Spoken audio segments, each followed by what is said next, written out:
Les contes du domaine des étangs, écrit par Constance Félix, mis en musique par Clare, rêvé et conté par Garance Prima, accompagné par Nausicaa.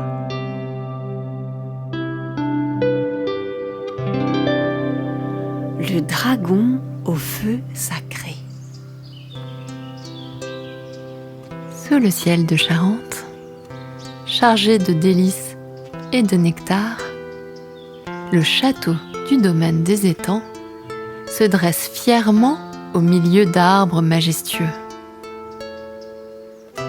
Ici vit la Dragonfly, la femme libellule qui aime voltiger d'un étang à l'autre. Or, un matin, au réveil, alors qu'elle déploie ses ailes, l'un des étangs est traversé par une onde légère. L'eau, si calme, se transforme en vaguelette.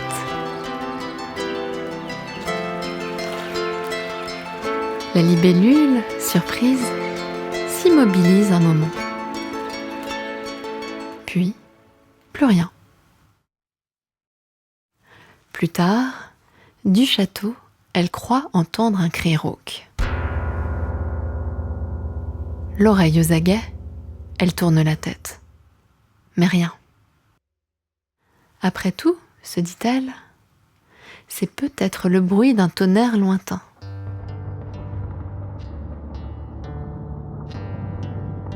Ce jour-là, il surgit comme un orage. Venant du fond de la vase, il se confond avec la terre et s'approche du château, discret, irradiant de sa présence. C'est le dragon de l'étang, puissant, protecteur et tellement doux.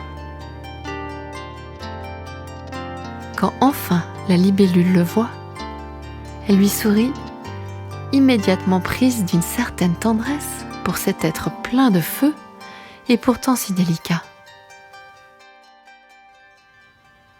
La Dragonfly, légère, virevolte, s'active, s'amuse. Et le dragon, bouche bée, la regarde voler dans son domaine. Puis, en déployant ses ailes légères comme celles d'un oiseau, il s'amuse à suivre cette danse aérienne. La libellule est troublée par la puissance de ce dragon.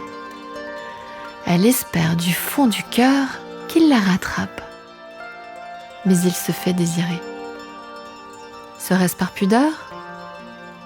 Ou pour laisser le vent souffler sur les braises de cet amour naissant et que cette flamme se déclare doucement ? En attendant, sans savoir pourquoi, il joue à cache-cache et se cherche sans jamais vraiment se trouver. Pris dans la valse du doute, il se tourne autour. Alors un jour, la Dragonfly se pose et candide, de ses grands yeux, elle dit « Allons, dragon, crache pour moi des flammes vertes, bleues et violettes. Montre-moi ton feu sacré. » Mais lui appréhende sa puissance. Il craint de ces flammes de tout brûler sur son passage. Il n'entend pas, sous sa carapace, les battements de son cœur qui lui insufflent l'amour de la beauté et l'incitent à dévoiler la grandeur de son âme. Il se contente de l'impressionner par ses écailles solides, son dos crénelé puissant et son charisme. Le temps passe. La Dragonfly continue sa vie trépidante.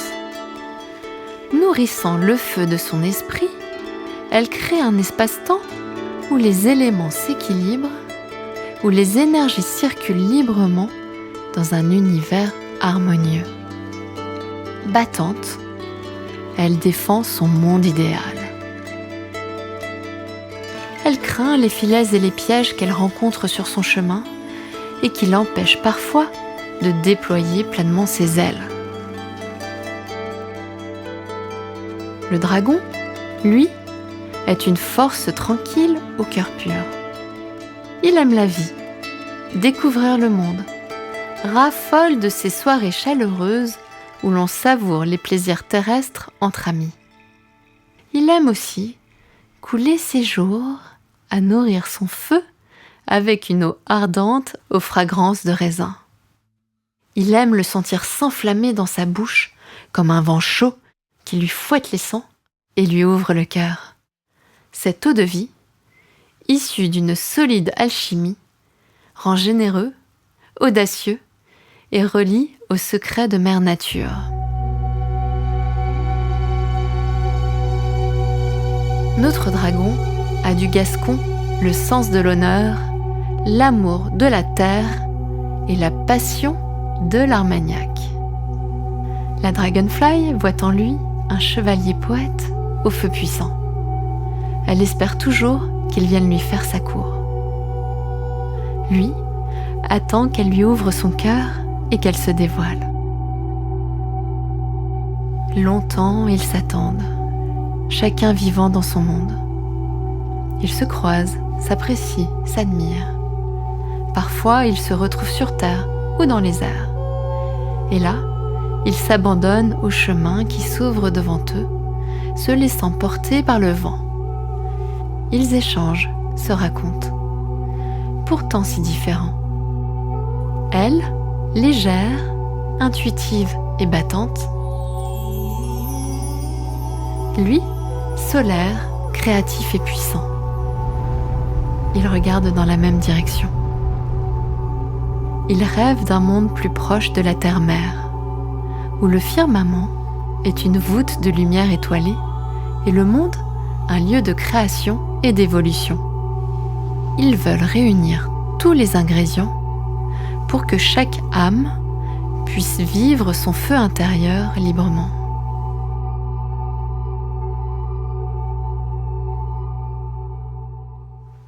La libellule reconnaît dans les yeux du dragon la couleur de la vie, celle du demain rêvé. De ses flammes, ce dragon a le pouvoir magique de brûler les obstacles qui parsèment leur chemin. Alors, elle lui demande de la rejoindre pour réchauffer son cœur. Il répond enfin et fait le voyage pour la retrouver. Pour célébrer leur union, de son feu sacré, le dragon dessine dans le ciel un immense chemin lumineux qui chaque nuit apparaît dans la voûte céleste comme un écho à leur aventure terrestre.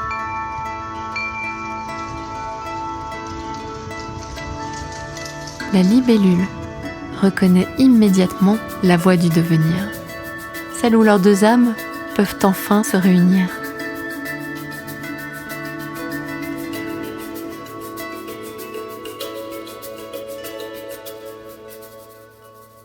Au lever du jour, comme ils partagent la même flamme, ensemble, ils déposent sur terre leurs rêves les plus grands et leurs aspirations les plus profondes.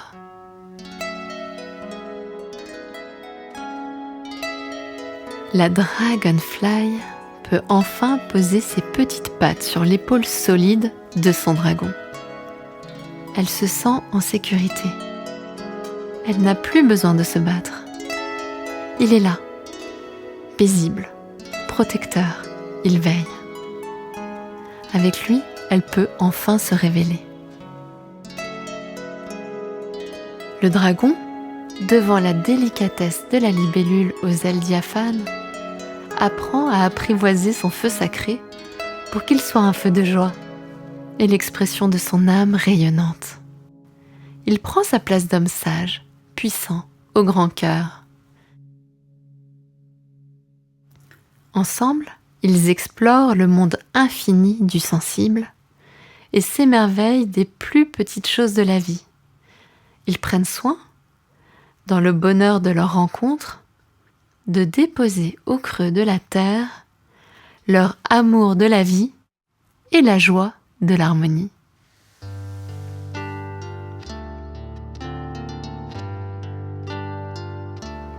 D'ailleurs, en se promenant au domaine des étangs, entre lacs et forêts, en tendant bien l'oreille,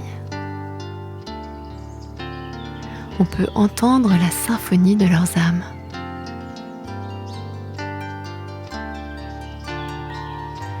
C'est une musique douce, joyeuse, subtile et sensible, qui parle d'amour, de joie de vivre et de création.